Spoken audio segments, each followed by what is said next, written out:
Welcome back to my mental health and crime channel. My name is Huda London. This is for educational purpose only. Today I'd like to discuss about the entry point of the Idaho quadruple murders. I found a couple of interesting pictures that I wanted to share with you all. I wanted to share my thoughts and observation. Nobody has the facts in this case, besides the little information we are being given that doesn't make sense.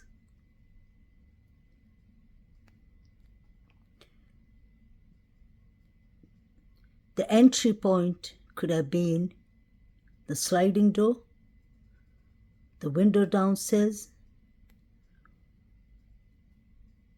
or the front door, because the password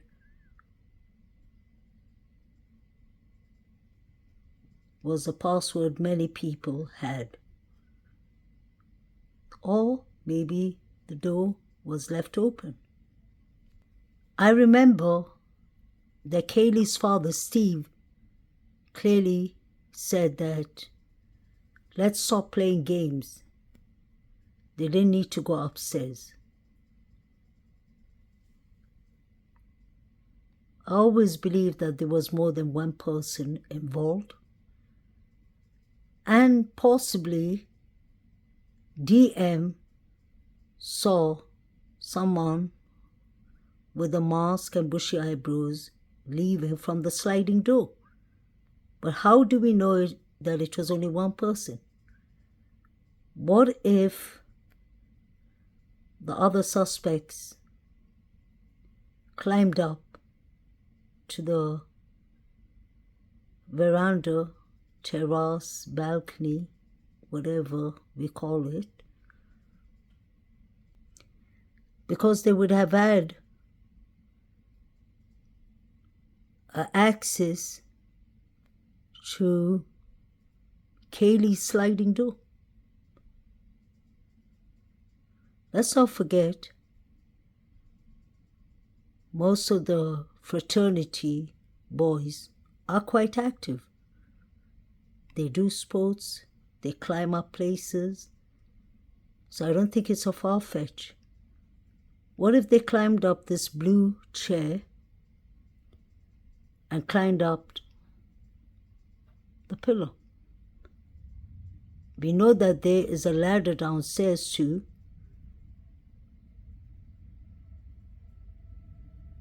Let's not forget that DM said in the affidavit that she heard KAYLEE, someone that sounded like KAYLEE, playing with her dog. And then she heard someone that she thought was KAYLEE saying, "There's somebody here." What if KAYLEE was actually sleeping in her room and somebody climbed up the balcony and the dog barked? Could that be possible? I personally think anything is possible in this case. And I always believed that KAYLEE was sleeping in her room because her bed was there, everything was there. It was said that DM heard rummaging upstairs, and she thought it was the Sigma Chi boys. She opened her door and said, "Keep the voice down, I'm trying to sleep."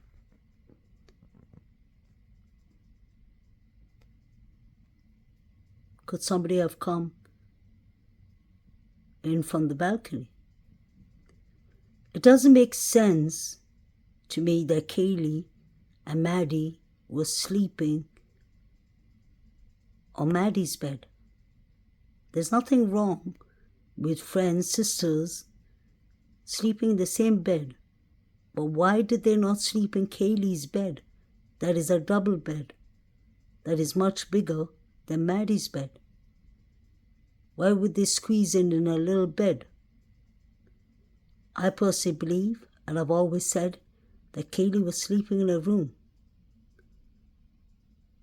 KAYLEE must have heard yelling from Maddie's room, and she could have gone to see what was happening. This is just my thoughts. And the suspect could have thrown her on the bed because she was found in a sitting position. The reason I say that is because KAYLEE's father, Steve, said that KAYLEE defended herself.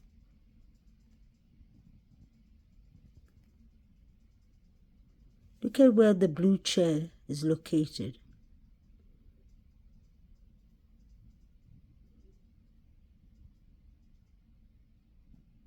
The crime scene was expanded, and you can see the crime scene yellow tape behind that car. Could someone have come in from the balcony? Pay attention to where the blue chair is. It's facing the pillar.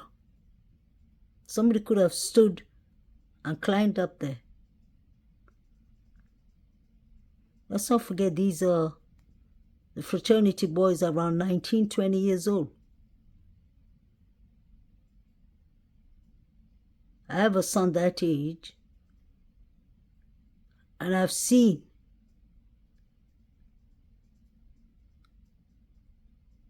pictures of boys that age climbing up higher places than this.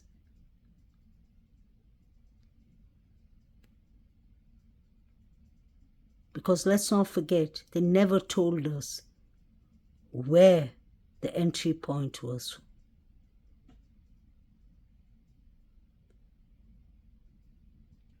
So we have a blue chair there, and we have a ladder here.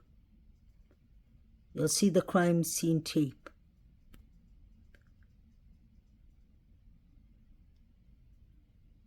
If you look at KAYLEE's veranda, may she rest in peace, I actually don't know what that red color is on her veranda.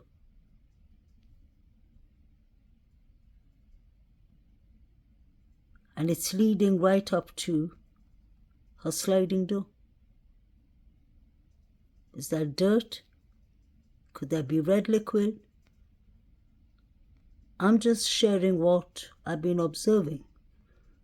Now, another important thing, pay attention to the floor underneath the kitchen window. The whole scene is dry, but certain spots over there look like they're wet. If you look at the floor underneath the kitchen window, you can clearly see that there's some marks there. This is what I wanted to show you all. If you'll see the red substance, the red liquid flowing down from Xana's room, we all have seen that before. And now pay attention to these two stones. If the forensic team stepped on the stones with a wet foot, it would have turned wet on the whole of the stones. I wonder if that is blood marks. The reason I say that is pay attention to Xana's wall, the outside surface. And then look at this here.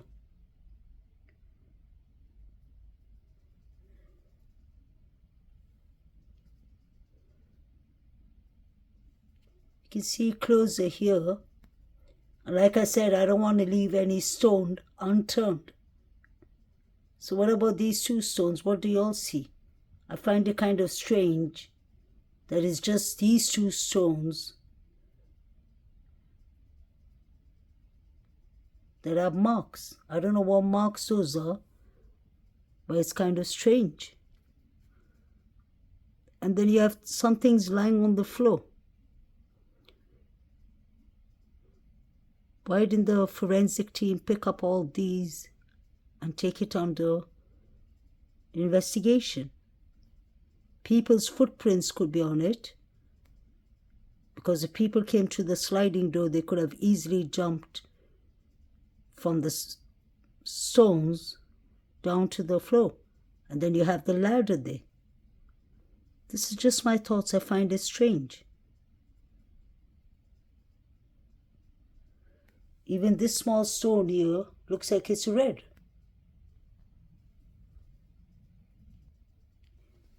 Pay attention to KAYLEE's veranda. That looks like red substance or brown substance to me. That is why I'm really wondering if somebody could have used that entrance. It's not that high up. These are young students. Just picture if it's not Brian Christopher Koberger, or just picture that Brian Christopher Koberger got help to do these horrific quadruple murders. For me, that looks like red substance. I wonder if they tested it. And the position the blue chair is at is kind of strange. This picture is an example of how many people or students attend parties. I don't know if this is 1122 Kings Road, but you can imagine when so many people are at one place, I wonder how much DNA is lying around. Is that the reason they demolished the house?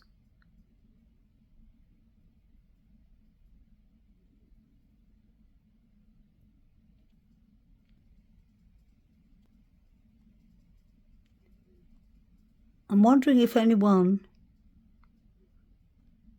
was actually following these girls on TikTok,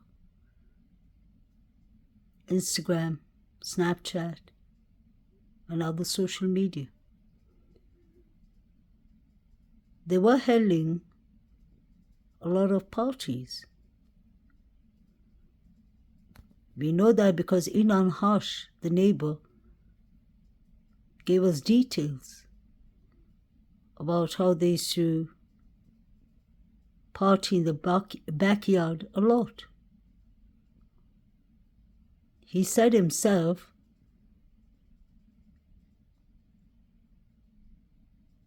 that he believes that the killer came from the sliding door at night and nobody would have seen him.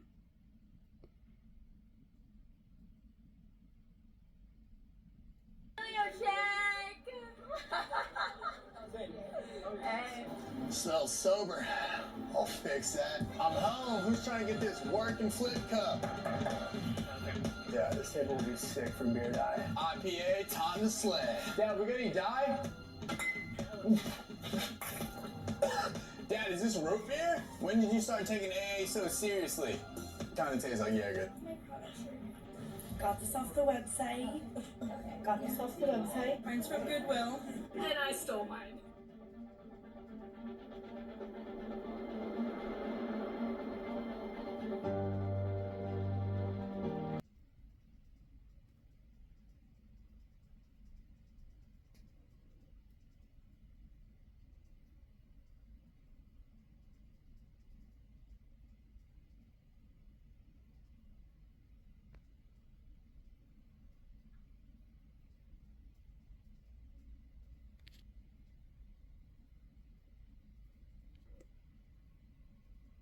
KAYLEE had a stalker, allegedly, for someone watching the social media of these girls. They could clearly see which room they were in.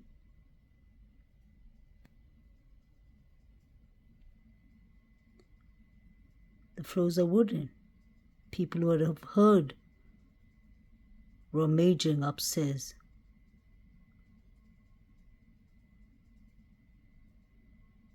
Dylan opened the door 3 times. Wouldn't the suspect or suspects have heard that? The story never makes sense with DM. I thought she was sleeping in the first floor. When did she move up to the second floor?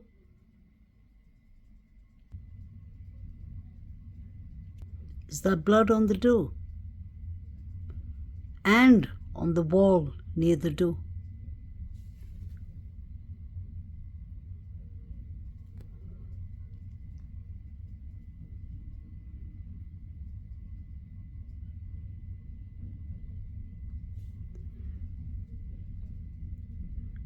It's so clear to see into the kitchen window.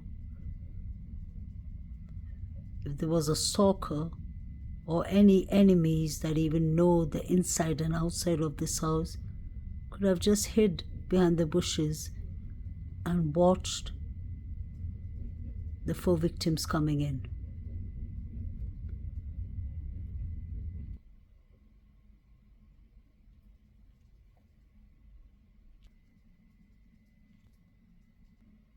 Personally believe that the fight or struggle happened in the living room, because the forensics team was taking a lot of pictures in the living room and the corridor.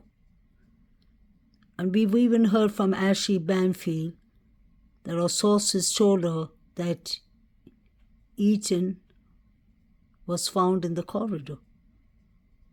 He wasn't found in the bed. And you can see that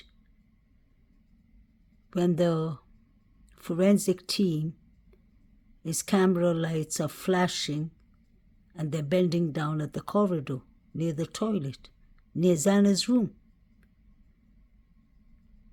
Did he actually make it into Xana's room? He must have run to warn her, I believe.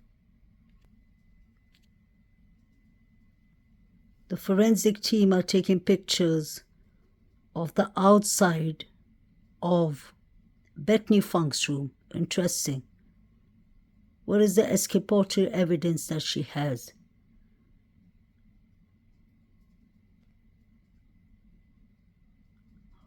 Pay attention to how big KAYLEE's bed is.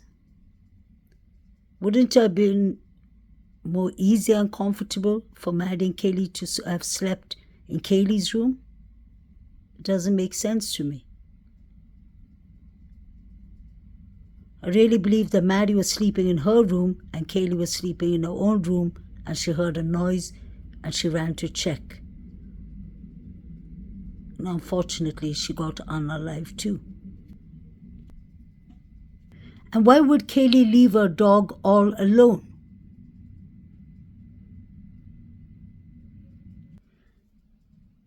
This is a picture of how the living room would have looked at night when the lights were off. You can clearly see a person if they pass you by. It wasn't that dark. This is quite questionable. What did DM actually see, or did not see, more like?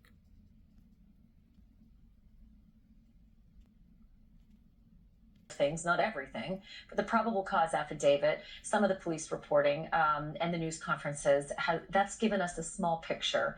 But what we haven't known is what happened prior to the first responders arriving on the scene. And tonight I can tell you.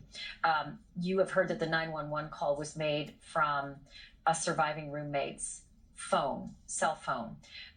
But we can now tell you who it was who made that call. I'm not going to name the person, but it was Ethan's best friend who made the 911 call. And that's because it was Ethan's best friend who made the discovery of Xana and Ethan's bodies. And that is a very tragic and sad detail to report. Up until now, it had been an assumption that there was maybe an unconscious person, because it was a guess that there was someone behind the door who wasn't answering the bedroom door. now we can tell you that it was Ethan's best friend who had been called over that morning, and made the discovery and took Ethan's pulse. Also called out to get 911 on the phone. It is more than likely that the phone that was used to call 911 was surviving roommate Dylan Mortenson's cell phone. You have probably heard up until now that it was an unconscious person that the dispatch said over the radio, but that's not unusual, because when there's confusion, it's standard protocol, according to an article that came out recently in Airmail. Standard protocol, if there's confusion, just to skip the necessities of getting clarity and just dispatch the first responders for an unconscious person, regardless of what the situation is. So for anyone getting caught up on an unconscious person, probably not a good idea, given the fact that that's just sort of a standard description for get moving. We need people on the location. Again, this is multiple sources tonight with knowledge of the investigation telling us about who made the discovery of Ethan's body, and then of course of Xana's body. What I can tell you is who made the discovery of Maddie and KAYLEE on the 3rd floor. I'm not sure if it was any of the other kids who were called over. What is interesting about this whole scenario that played out that morning was that kids came over to the home and then 911 was called. So who knows if there was any knowledge of the carnage that had taken place in that home before the kids came over. I mean, it's college, right? It's Sunday morning after a fun Saturday night.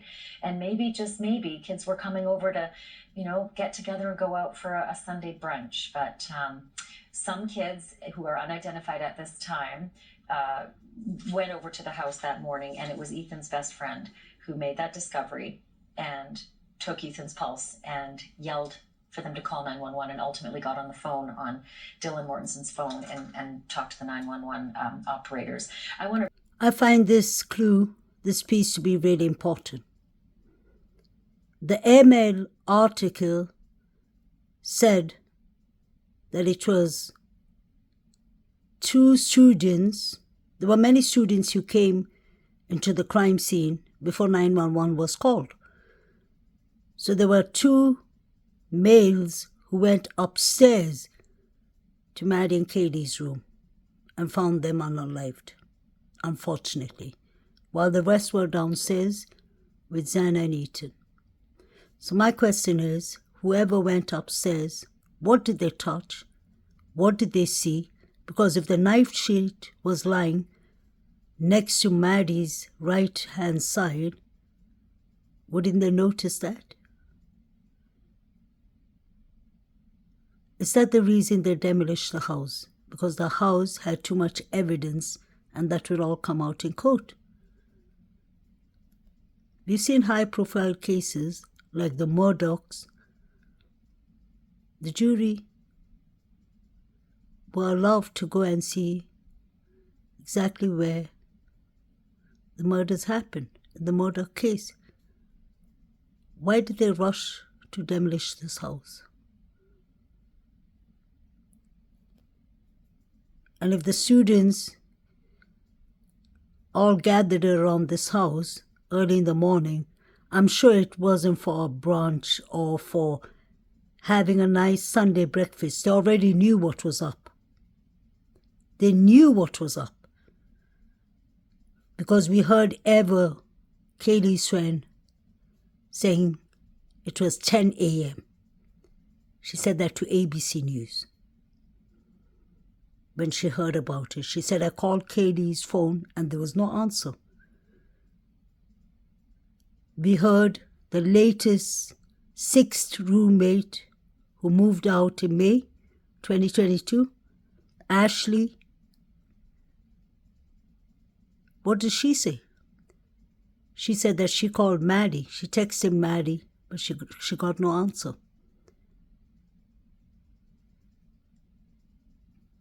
Xana's sister, Jasmine, was called early in the morning.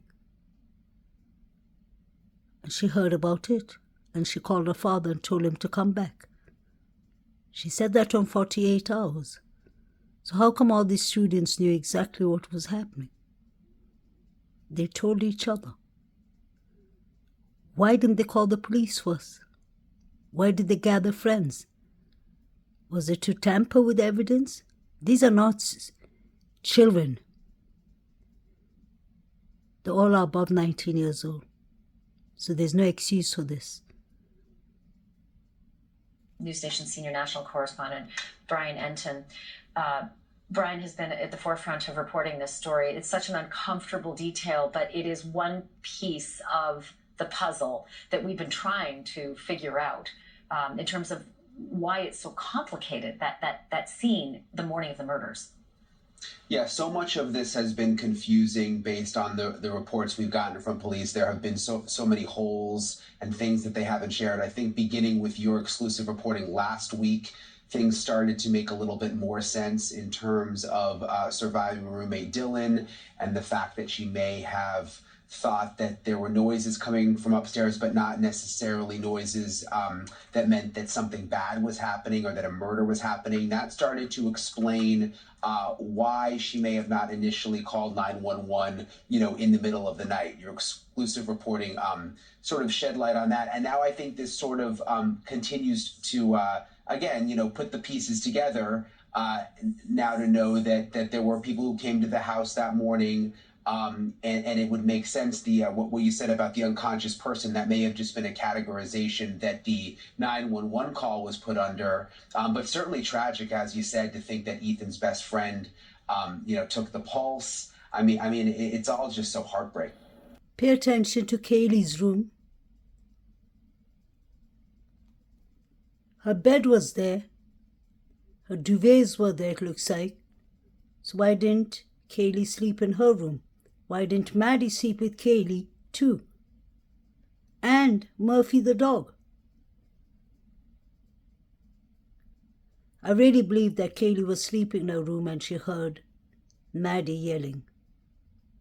And she went to check what was going on. And unfortunately, she had to defend herself and she was unalived. Please let me know your thoughts. Please like, share, and subscribe. Justice